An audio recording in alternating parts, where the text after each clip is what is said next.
Welcome to the Arms Control Primer, a podcast by the International Institute for Strategic Studies. I am your host, Alex Bollfrass, the head of strategy, technology, and arms control, based in Berlin. On each episode, we welcome the world's leading experts in arms control to share their knowledge and assessments on the most critical issues. Whether you are new to the topic or need a refresher, please join us in our exploration of the nuclear past, present, and future. In this season, we examine the histories and policies of countries that may have had nuclear weapons ambitions or even nuclear arsenals, and gave them up. We search for lessons for non-proliferation, arms control, and disarmament. I hope it helps you better know a non-nuke.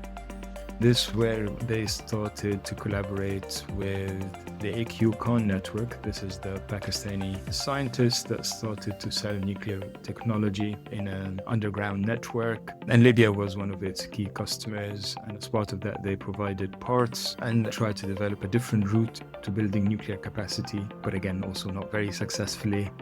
In Libya, do I feel we were 100% sure? No, not at all, because we didn't know that there were more copies of the weapons drawings. We don't know that if Libya was withholding things from us that we'd asked to see. So despite the fact that it felt good and we felt things were consistent, that's not 100% certain.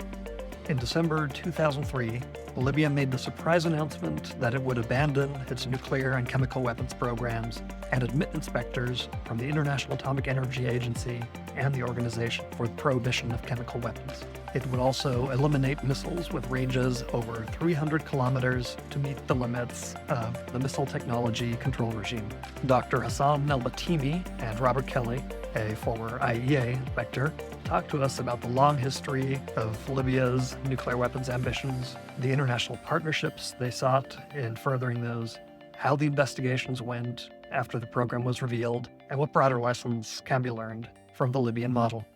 My name is Dr. Hassan Elbahtimy. I'm a senior lecturer in the War Studies Department at King's College London. I work on the global politics of weapons of mass destruction, trying to look into international regimes, but also views and attitudes and positions by countries from the global south and how they relate to the global nuclear architecture and how they address and think through some of the nuclear questions of our age. I'm also interested in some technical elements of nuclear arms control, so I'm very interested in verification, and I've worked at Vertec for a long while before going to King's.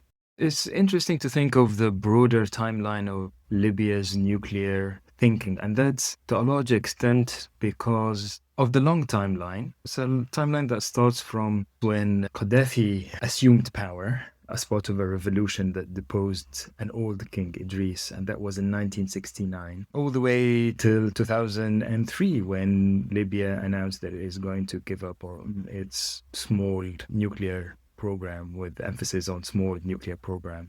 So that's a timeline from 1969 all the way till 2003. Interestingly, a timeline dominated by one key figure, which is Gaddafi, was president for such a long time. He would not call himself president, initially colonel, which was his rank when the revolution took place, and then leader of a revolution and brother leader, all sorts of terms that take him away from the formal structures of the state and tie him perhaps into a revolutionary project. Understanding Gaddafi is quite key and important in order to understand what happened in Libya and Libya's drive and how it relates to nuclear questions. You can think of an early phase when Gaddafi and members of his revolutionary council coming to power. They were young officers in their 30s assuming power and overthrowing the king, and really driven by Libya being part of a broader political project that is of a regional nature.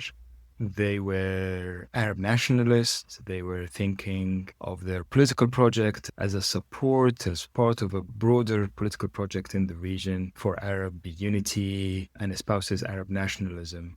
And at the core of it, it's breaking down the borders between countries that were associated with colonialism. And Gaddafi and his officers were very hot on that. They were very convinced and were fully paid members into that political ideology. It was a key motivator for them. As part of that, they came into power in 1969. This was in the aftermath and not entirely unrelated to the 1967 Arab-Israeli War, where Arab armies received a big defeat. They were presenting themselves as a new wave of Arab leaders wanting to pull the Arab nation out of that defeat. As part of that, the thinking about nuclear started to take form.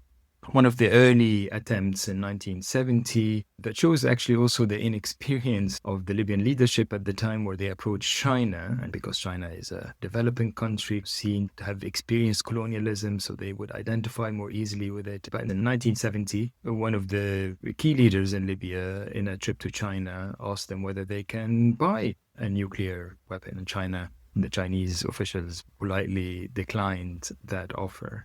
But that shows you the early experimental, not really very well-focused attempts to dabble with the nuclear question. In the 70s, they tried to support other countries, including, for example, linking up with Egypt to try to explore whether they can either finance or contribute to a nuclear program. They helped Pakistan, contributed to the nuclear program, with the idea, again, of doing a support act to another country developing nuclear potential.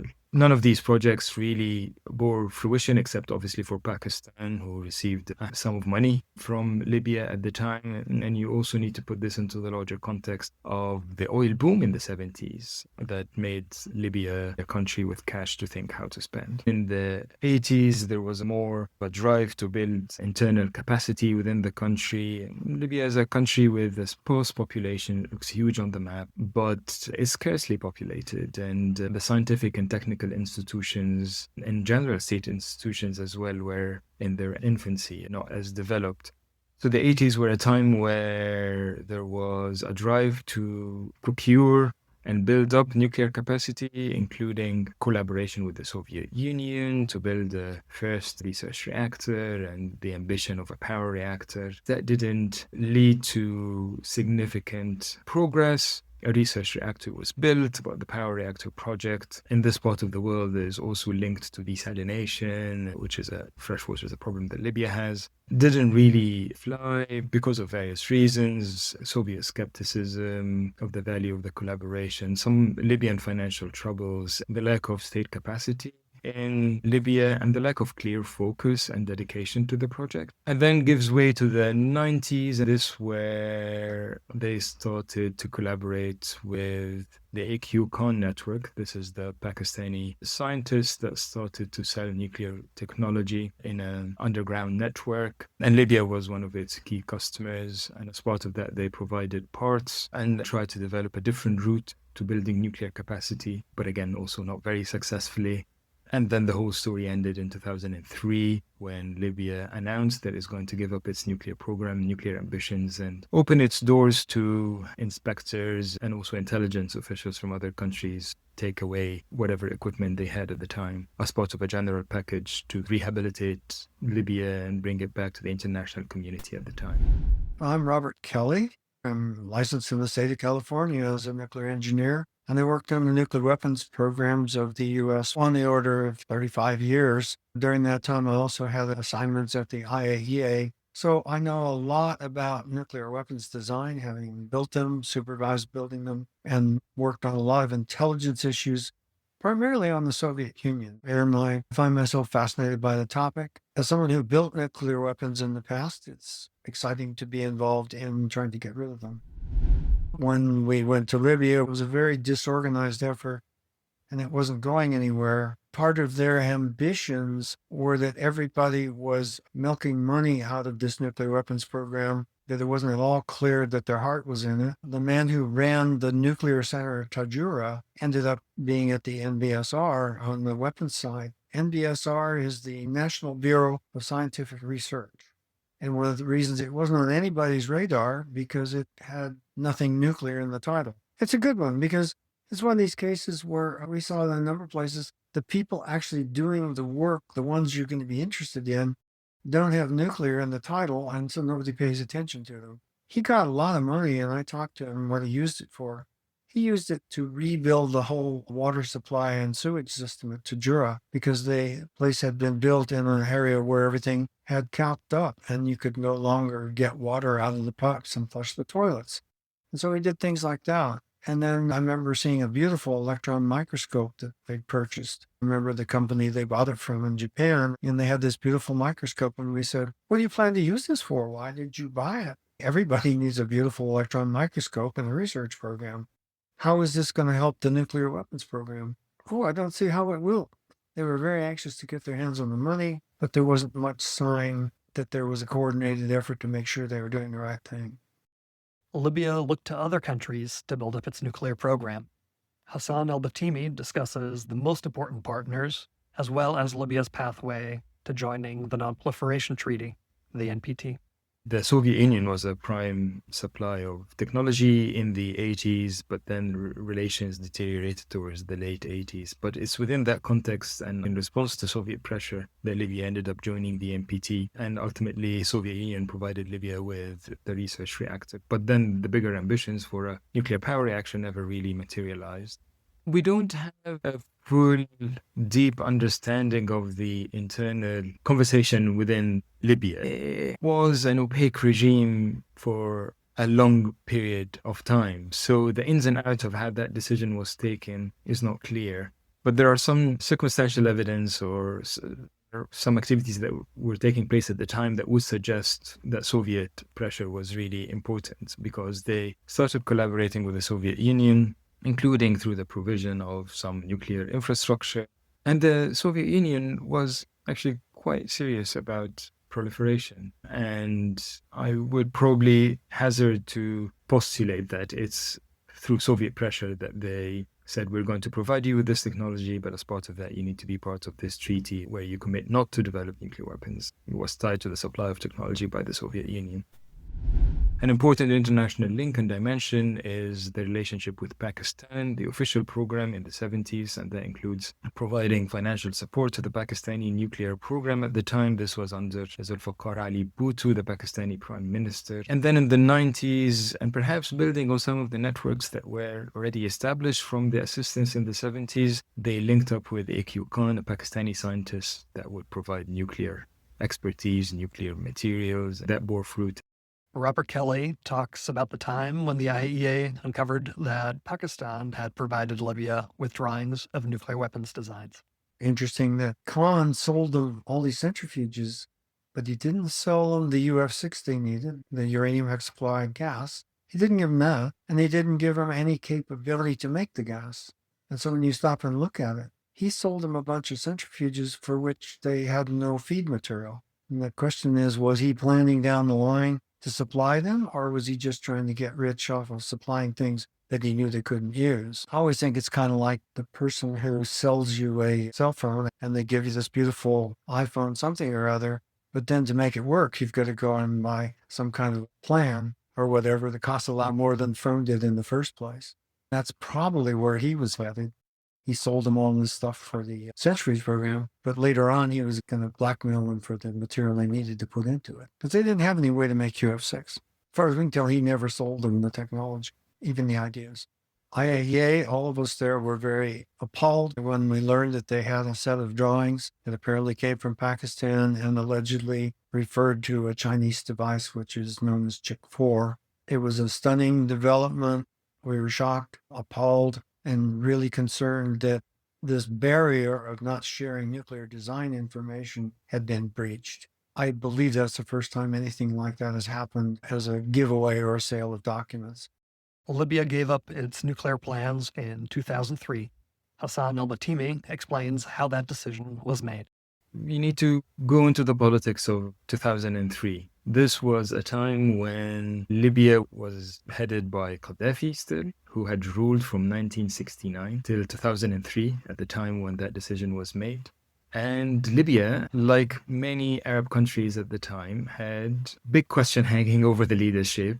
Leaders are getting older and there are no succession plans, because the politics in these countries were so stifled that no political talent was emerging bottom up. And part of the thinking at the time was that new leadership would emerge, tightly traditionally linked to the families of the rulers. So you see that in Syria, where young Assad becomes president. You see that in Egypt, where Gamal Mubarak is touted as a possible successor. You see in Yemen, in a way, a perversion of all the Republican tradition in these countries by turning them more monarchical. And in Libya, that was the case. Then Gaddafi's son emerged, someone who was educated in Western universities and with interests in joining an international community after long decades of isolation, was being groomed as a possible successor. And with him, the idea of integrating into global economy and bringing Libya out from the cold. The nuclear issue was one of the things that were outstanding in terms of Libya's relations with international community, with Western countries. It was offered as something that would help rehabilitate Libya into international community. The succession question was a key driver, and the way nuclear program played into that is crucial to understand the succession program itself and how the nuclear program ended. It's also fair to say that it was also possible because the nuclear program itself was not hugely successful. So Libya didn't really, at any stage of that long timeline, manage to develop any indigenous, technical, scientific base or institutions that would push this forward. The program didn't really achieve much. Achieved a bit of hardware, but not really anywhere close to a functioning solid program. So in a way, it was also easy to give up because it wasn't really that big or significant. The program, when it was discovered in 2003, it was at least a catalyst in how it was discovered was an interdiction of a shipment that was on its way to Libya that had some centrifuge components. It's important also to highlight that discussions were already underway between Libyan officials and the UK primarily, but then also the US about how to resolve the nuclear issue. So it might have been just a catalyst. It's fair to say that the scale of collaboration between Libya and the AQCon network was not predicted or foreseen before Libya fully opens up after 2003 as part of the deal to give up its nuclear program. So investigators from the UK, from the US, from the IAEA, who later had some access, were surprised by the level of collaboration, by what Libya managed to get from the AQCon network. So that's an aspect of it. There is that element of, oh, well, you could actually procure that many material, that many parts. On the other hand, it also became clear that there are some clear deficiencies in Libya's procurement efforts. Libya's program never really fully used materials and the component at its disposal. Many of it would stay locked in boxes. Many of the design information and stuff were unaccessed. So it's almost like they got the things, but never really put them together or put their minds to work in order to get it done and built up and used. So that's interesting, the scale of what was accessible through the black market, but at the same time, how little it was used. And the contrast is a key part of understanding the outcomes of the investigations that took place at the time about what Libya was up to and doing. My specific assignment on this was to look at the weapons implications of these drawings that Libya had received. I was part of a team of people who were also looking at the centrifuges. What we learned about the ambitions was how many years you could go back and see that Libya had been, in a very disorganized way, looking at producing nuclear energy, maybe nuclear weapons, thinking about reactors. It was all very disorganized, poorly put together. So while there was money and attention put into it, it was start and stop, changing directions. It looked like they were interested in going the plutonium route, then the uranium route. So this was just the latest effort that they had. I would call it all very unsuccessful, disorganized, and primarily a sink for money and corruption. Robert Kelley shares his experiences investigating the Libyan program on the ground. I did a number of inspections of countries that had nuclear ambitions: Iraq, Taiwan, Korea, and of course Libya. And in the process of those inspections, we usually had a lot of help from intelligence agencies. For example, in Iraq, there was an open collaboration specified by the UN Security Council. When we went into the Libyan case, nobody came to tell us anything. And so the two of us who were working on the weapons, there was information given to the people looking at centrifuges, but not to the weapons program. So we had to create a program on our own. And one of the things that I tried to do was to look at the entire weapons of mass destruction program of Libya.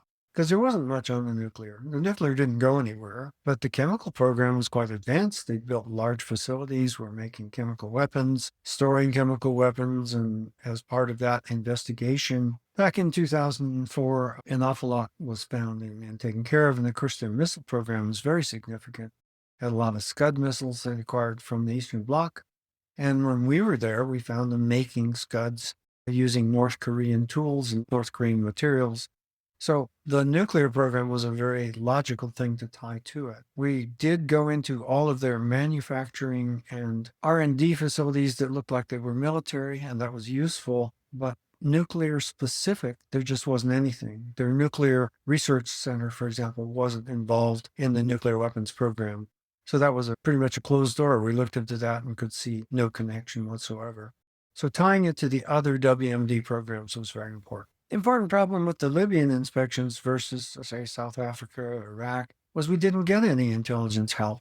There were two of us doing the inspections on weapons, and we did it all on our own with open source information. I don't remember anybody who came to us and said, you need to go here, you need to go there. So part of the process, and you'll see a difference between this and other countries, was we went to the National Bureau of Scientific Research, NBSR, which was the organization in Libya that was running the nuclear weapons program. It wasn't really a nuclear weapons program, the nuclear ambitions program, let's put it that way. And we said to them, we don't have much information. Here's what we need to see and what you need to show us. We want to see all the manufacturing capabilities at this level. We want to see if factories are producing parts for cars because they had foundries and machine tools. We went to any place. We gave them a request, take us to any place that's handling energetic materials. That meaning high explosives or propellants. And they took us a bunch of places, and it was such a complete list that you could feel like they had complied with it. They even took us to a plant that was making liquid fuel for missiles that were coming from Iran. So there were some connections there, and we felt that they had made pretty much a sincere effort to show us things. We're very cognizant of the fact it's a big country, but I don't think we ever got more than 100 kilometers from Tripoli. It seemed like everything that was of interest to us was there. And when we asked about other places, they couldn't come up with anything. And in our own research, we didn't find anything outside the Tripoli area. And that in some cases can be put to the fact that Gaddafi was part of a clan or a tribe of Libyans, and they owned land around Tripoli, and their clan was around Tripoli, so they did things around Tripoli. Google was something at the end of the 20th century, and we were all just learning to use it, for example. And satellite imagery with Google Earth, I don't think got into people's hands until around the time that we were doing that. So we were pretty blind. The CIA had given some images of the nuclear facility at Tajura, and we looked at that, but we came to the conclusion there was nothing going on there with respect to weapons. And then eventually we did see pictures that had been given to our centrifuge team of sites that Libya had declared to the centrifuge team. And we saw some of those images, none of which related to what we were doing. So in real time, we didn't have much data. And I'm being very honest about this, but we're very dependent on the Libyans to show us what it was we needed to see, what we wanted to see, and to their honesty. And I just have to say, in retrospect, it all held together. They didn't answer all our questions, and they were very reluctant to give us documents. I think in those cases, it was because the documents related to things like funding would have shown that the money that was put into the weapons program didn't go into the weapons program. It went into Rolex watches and gold chains. We saw a lot of evidence of that. I have to say it was very successful in proving to us and to the people we talked to that there was no weapons program. We felt good about saying, yes, they had these weapons drawings. They claimed they had never looked at the drawings, and to best of our ability, we couldn't tell. They claimed they had no electronic copies of the documents. They were paper, and they claimed there were no other paper copies. There's no way to verify those particular things.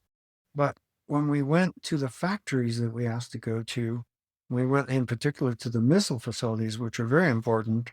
There we found some machine tools and things that could have been used in a nuclear program. But from the body language, for example, we observed that the missile people hated the nuclear people. The nuclear people would take us to a place we asked to go, And they'd leave us with the missile people because they didn't get along. You could see they knew each other. And it was pretty clear to us that the missile people considered the nuclear program to just be diverting money from their program. Again, that's something that you get in person on inspections, his body language. And when they invite the person who's taking you around to leave and come back and get you when you're done, you get the impression they didn't get along. I've done a number of inspections in interesting countries, South Africa, Iraq, Libya are main ones that come to mind with nuclear weapons ambitions. And then people say, how can you prove a negative?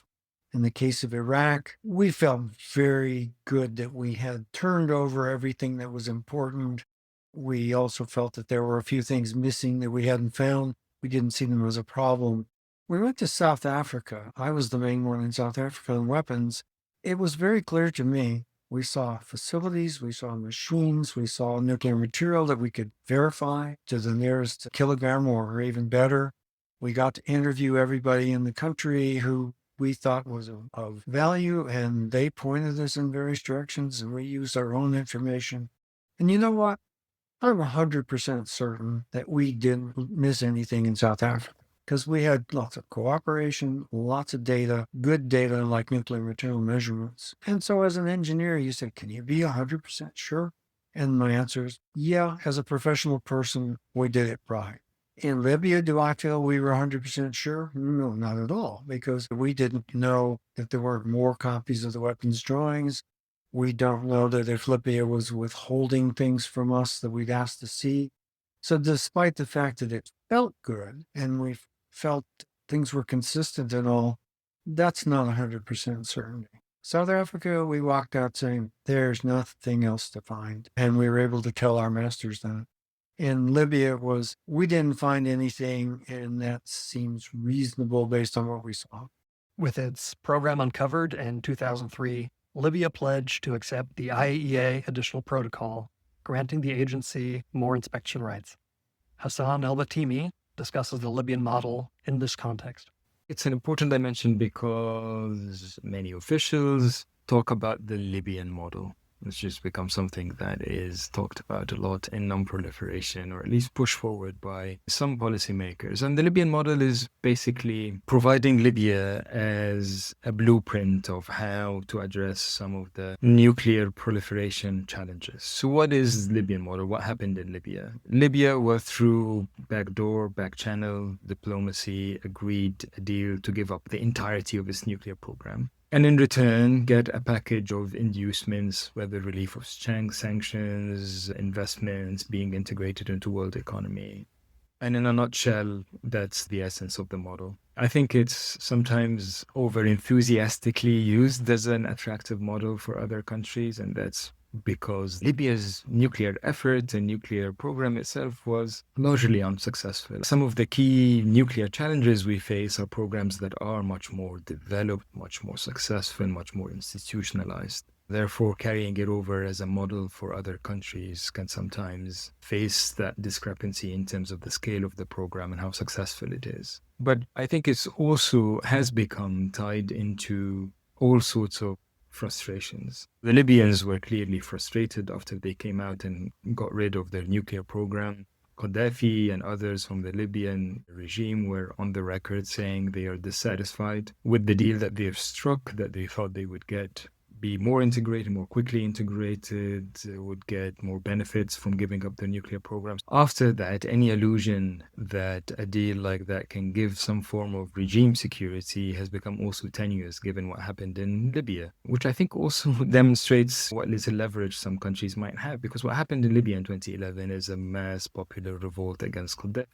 And ultimately, NATO intervened with airstrikes that helped accelerate the process of the fall of Gaddafi's regime.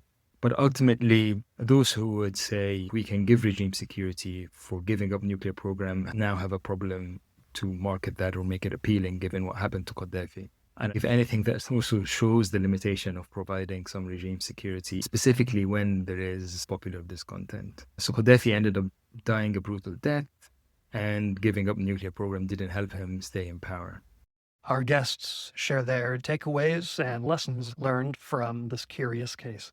Certainly, It would be good for non-proliferation if everyone could share what they knew. When we went to Libya, we were pretty much on our own. The other lesson learned is for people to learn the lesson.